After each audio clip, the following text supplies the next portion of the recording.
அனைவருக்கும் வணக்கம். இந்த வீடியோவில் அசிஸ்டன்ட் ப்ரொஃபஸர் எக்ஸாம் 2024 கேட்கக்கூடிய இந்த டிஸ்கிரிப்டிவ் டைப் கொஸ்டின்ஸ், இந்த கெமிக்கல் பீரியாடிசிட்டி அந்த டாப்பிக்கில் நம்ம பார்க்க போகிறோம்.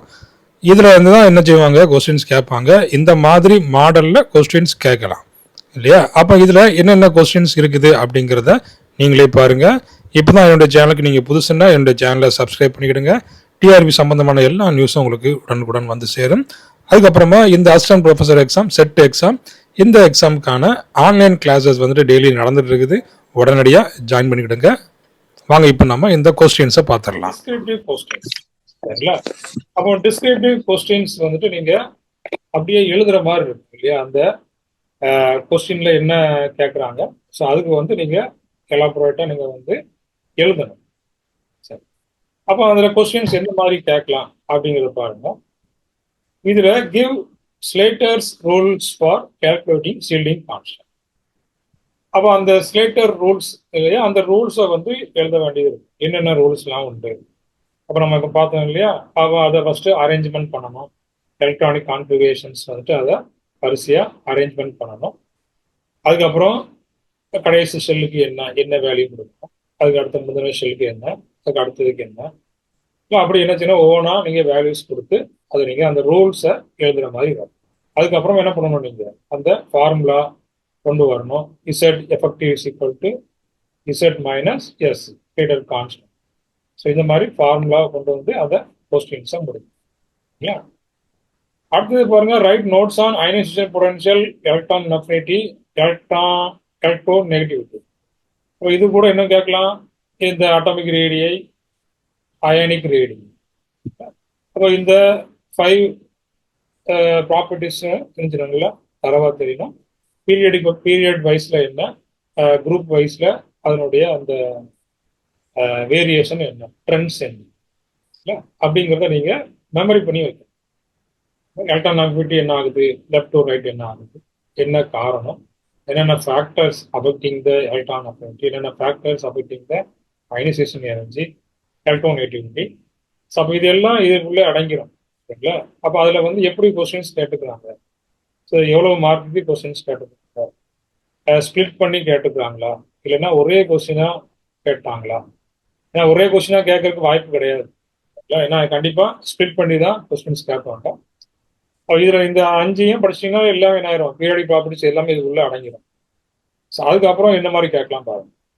Explain the following. Electron affinities of beryllium, magnesium and noble gases are 0, while those nitrogen, phosphorus, nitrogen பாருங்க 0.20 electron volt, phosphorus 0.80 electron volt are very low. என்ன காரணமா இருக்க முடியும், நீங்க பார்த்தவொன்னு சொல்லிடலாம் இல்லையா? Sir, completely filled in, sir. Beryllium, magnesium and Nobel cases இது எல்லாமே என்ன, கம்ப்ளீட்லி ஃபில். அங்க வந்து எலக்ட்ரான் அக்செப்ஷனுக்கு வழியே இல்லை. அதனாலதான் என்ன சொல்றோம், நம்ம 0 சொல்றோம். பட் அங்க நைட்ரஜன்ல வந்து என்ன, நைட்ரஜன் பாஸ்பரஸ் என்ன அப்போ half filled in, sir. Nitrogen phosphorus வந்து ஹாஃப் ஃபில்டு. அப்போ ஹாஃப் ஃபில்டுல என்ன பண்ணலாம், எலக்ட்ரான் ஆட் பண்ணலாம். பட் என்னது, எலக்ட்ரான் இந்த எனர்ஜி வந்து வெரி வெரி லோ. அப்போ கஷ்டம். ஆல்ரெடி அங்க வந்து கான்ஃபிகரேஷன் வந்து ஹாஃப் ஃபில்டா இருக்குது. ஸோ இனி ஒரு எலக்ட்ரான் அது வந்து ஆட் பண்றதுங்கிறது ரொம்ப கஷ்டமான விஷயம். அதனாலதான் எலக்ட்ரான் அஃபினிட்டிஸ் எப்படி இருக்குது, வெரி வெரி லோவா இருக்கு. 0.80. நைட்ரஜன் பார்த்தீங்கன்னா 0.20. பாஸ்பரஸ்க்கு ஏன் கொஞ்சம் அதிகமா இருக்குது சொல்லுங்க பார்க்கலாம். இது 20, இதுக்கு 0.80.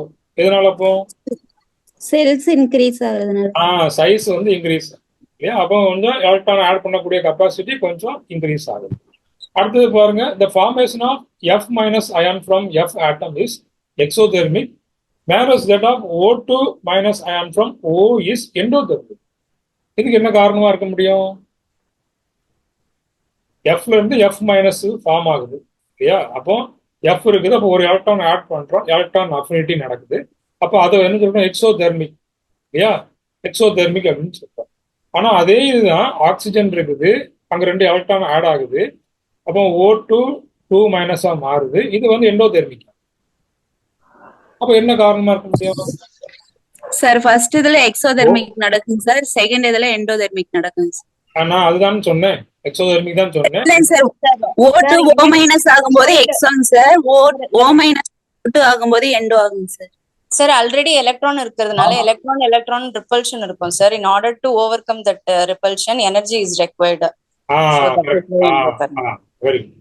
அப்போ ஃபர்ஸ்ட் ஒன்ல பாத்தீங்கன்னா இது வந்து அந்த ஃப்ளோரின் வந்து எனர்ஜியும் ஈஸியா எலக்ட்ரான் அக்செப்ட் பண்ணிக்கிடும். அப்போ எஃப் மைனஸா இருந்தாதான் ஸ்டேபிள் இல்லையா? அப்போ அங்க என்ன நடக்கும்? Energy release. Electron affinity electron accept பண்ணும்போது எனர்ஜி இது ரிலீஸ் ஆகும். அப்போதான் என்ன? எக்ஸோதெர்மி. அப்போ இங்க நமக்கு பாருங்க, அப்போ ஆக்சிஜன் ஒரு எலக்ட்ரான் வாங்குது O மைனஸ். அப்போ பழைய என்ன பண்றோம்? நாம இன்னொரு எலக்ட்ரான் ஆட் பண்றோம். அப்போ அங்க எலக்ட்ரான் ரிப்பல்ஷன் நடக்கும். அப்போ நம்ம ஒரு எலக்ட்ரானை கொண்டு நம்ம வந்து உள்ள ஆட் பண்றதுக்கு ஃபியூஸ் பண்றதுக்கு அதிகமான எனர்ஜி தேவைப்படுது. ஸோ அதனாலதான் என்ன சொல்றோம், நம்ம வந்துட்டு இந்த O2 மைனஸ் வந்து பாத்தீங்கன்னா எண்டோதெர்மிக். ஃபர்ஸ்ட் ஒன் அப்போ என்ன? எக்ஸோதெர்மிக். இது வந்து என்ன?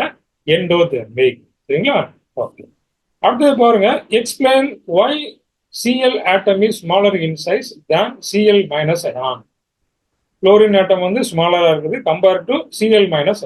என்ன காரணமா இருக்க முடியும் சார்? ஒரு எலக்ட்ரானை வாங்குறதுனால சைஸ் நியூக்ளியர் அட்ராக்டிவ் ஃபோர்ஸ் அதிகமா இருக்கும் சார் Cl மைனஸ்ல. அதனால அது சைஸ் வந்து ஸ்மாலா மாறிடும் சார். அதாவது எப்போதுமே இந்த பேரண்ட் ஆட்டத்தை விட ஒரு எலக்ட்ரான் அதிகமா இருந்துச்சுன்னா அதனுடைய சைஸ் எப்படி இருக்கும்? அதனுடைய ஆனயானிக் சைஸ் வந்து கண்டிப்பா அதிகமா தான் இருக்கும். சரிங்களா? இப்போ வந்து Na இருக்குது, இப்போ Na பிளஸ், இது பேரண்ட். அப்போ Na பிளஸ் ஆகும்போது அதனுடைய சைஸ் என்ன ஆகுது? பேரண்ட் ஆட்டத்தை விட அவருடைய சைஸ் கம்மியாகுது இல்லையா? அப்ப அதே போலதான் இங்க வந்து என்ன ஆகும்? இந்த குளோரினுடைய அந்த எலக்ட்ரான் கிளவுட் சைஸ் வந்து உங்களுக்கு நிச்சயம் இன்க்ரீஸ் ஆகும். அப்ப இங்க வந்து என்ன இருக்காது? அந்த எலக்ட்ரான் கிளவுட் குளோரின் இடத்துல அது இருக்காது. அப்ப இதுல ஆனயான், அப்ப ஆனயானுடைய சைஸ் எப்போதுமே அதிகமா இருக்கும் compared to the parent atom. அடுத்தது பாருங்க, எக்ஸ்பிளைன் IP3. அப்போ என்ன? Third ionisation potential of magnesium is very high. அப்போ அதுக்கு என்ன காரணம்? Third electron that needs to taken from the inner shell. இன்னும் கரெக்டா ஆன்சர் வரலையா? அதாவது மெக்னீசியத்துக்கு என்ன இது என்ன எலக்ட்ரான் கான்ஃபிகரேஷன் என்ன? மெக்னீசியம் அட்டாமிக் நம்பர் என்ன? 12. அப்போ என்ன வரும்? 1s2 2s2 2p6 3s2 இல்லையா? இப்போ ஃபர்ஸ்ட் ரெண்டு எலக்ட்ரான்ஸ் போயிருச்சு, 2 எலக்ட்ரான்ஸ் வந்து போயிருச்சு. இப்போ அடுத்தது என்ன கேட்டிருக்காங்க? IP3ங்கிறது என்ன? Third ionisation energy. இப்போ நமக்கு அப்போ Mg2 பிளஸ் ஆல்ரெடி நமக்கு என்ன இருக்குது? அதிகமான எனர்ஜி தேவைப்படும் சார் அதுல இருந்து ஒரு எலக்ட்ரானை ரிமூவ் பண்றதுக்கு. 3s ல இருந்து 2p இப்போ நாம எங்க இருந்து எலக்ட்ரான்ஸை ரிமூவ் பண்ணணும்? 2p6ல இருந்து எலக்ட்ரான் ரிமூவ் பண்ணணும் இல்லையா? அப்போ அங்க 2p6ல கம்ப்ளீட்லி ஃபில்டா இருக்குது. அப்போ அதனுடைய எனர்ஜி பாருங்கன்னா அதிகமா இருக்கும். அப்போ ஒரு எலக்ட்ரான் ரிமூவ் பண்றதுக்கு அதிகமான எனர்ஜி நமக்கு தேவைப்படும். சரிங்களா? அடுத்தது பாருங்க, electron affinity values of nitrogen and phosphorus atoms are very low. இப்போ என்ன காரணம்? எலக்ட்ரான் அஃபினிட்டி வேல்யூஸ் ஒண்ணு என்ன இருக்கும்? ஒண்ணு நாட் ஃபில்டா இருக்கும், இல்லைன்னா கம்ப்ளீட்லி ஃபில்டா இருக்கும். Size increase, top to bottom size increase ஆகும். எலக்ட்ரான் அஃபினிட்டி ஃபில்ட் எப்படி வரும்? நைட்ரஜன்ல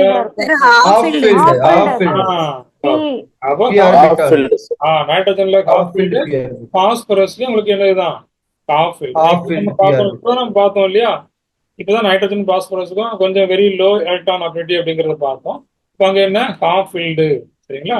அப்போ எலக்ட்ரான் அஃபினிட்டி வேல்யூஸ் பாருங்க அங்க வந்து லோவா இருக்கும். அப்போ காரணம் என்ன? அப்ப நீங்க அதை எழுதணும் நீங்க. என்ன காரணம்? அப்போ நைட்ரஜன் போட்டுடுங்க, நைட்ரஜன் எலக்ட்ரானிக் கான்ஃபிகரேஷன் போட்டுடுங்க. போட்டுட்டு அப்போ due to the half filled configuration the electron affinity is very low. அப்போ already the nitrogen is stable in state, then the extra electron cannot be added to the nitrogen atom. So அப்படிங்கிறத நீங்க என்ன நீங்களா own வேர்ட்ஸ்ல எழுத நீங்க படிச்சுக்கலாம். சரிங்களா? So அப்போ காரணம் அதான் என்ன? அப்போ ஹாஃப் ஃபீல்டு கான்ஃபிகரேஷன். அடுத்தது வாங்க. அப்போ இது போல கொஸ்டின்ஸ் எல்லா யூனிட்டுக்கும் உங்களுக்கு வேணும் அப்படின்னாச்சுன்னா என்னுடைய ஆன்லைன் கிளாஸில் நீங்கள் உடனடியாக ஜாயின் பண்ணிடுங்க. உங்களுக்கு ரொம்பவே யூஸ்ஃபுல்லாக இருக்கும். இந்த ஆன்லைன் கிளாஸஸ் டெய்லி நடந்துகிட்டு இருக்குது. ஓகே, தேங்க்யூ, தேங்க்ஸ் ஃபார் வாட்சிங்.